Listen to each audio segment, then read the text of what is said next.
I think every time I play one of these instruments, specifically this one, you're reminded of the fact that it was something that is nearly a century old. In this case, this Wurlitzer is 99 years old. It is quite a thrill to play it because you think of the technology and what it produces in terms of tonal quality and just thorough enjoyment for a mechanical machine. I find it a real thrill to play the thing. I guess I look at it as the beginnings of a computer.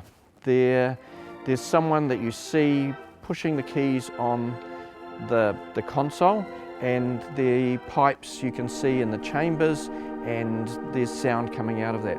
The bit that's in between in the relay room is like a very old computer that takes all the messages from the console and turns it into something that makes the sound come out the right pipes at the right time. This is the relay room. It's the brain of the Wurlitzer organ. This is where all of the instructions from the organist on the keyboard are turned into the messages up to the pipes in the chambers to actually make the sounds.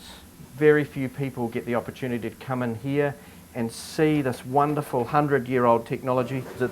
It's taking all that information and turning it into instructions for the instrument itself. Amazing.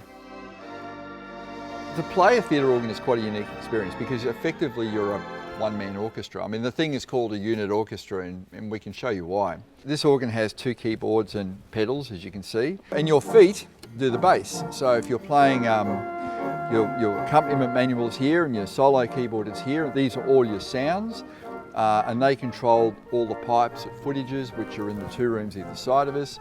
So you'll see when you have a look at the chambers, you've got the chimes, and you'll see there are gold bars being struck up there by those things, or silver bars.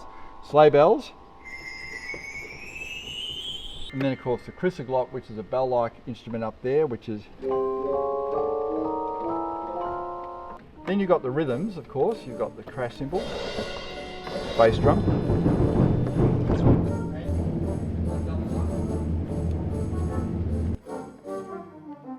Every time I see the organ being played, it brings back great memories of all the years that I've been involved with the organ. The organ has an interesting history. It left the Wurlitzer factory in America in 1926 and was shipped to Wellington and installed in the Deluxe Theatre. Sadly, with the demise of silent movies, there was no longer any use for an organ such as this.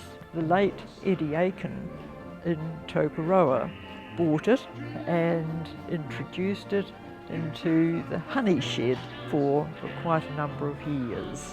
When the organ came to Tauranga, it was actually stored down in the Memorial Hall, and I think it took up 3 rooms with the console, all the pipes and all the relay room. It was quite a tricky move. I think one of the worst ones was digging the pit to take the hoist. It was quite a scary thing.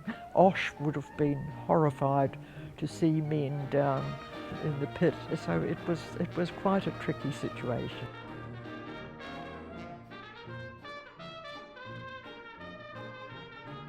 We're very fortunate that the organ is in concert condition.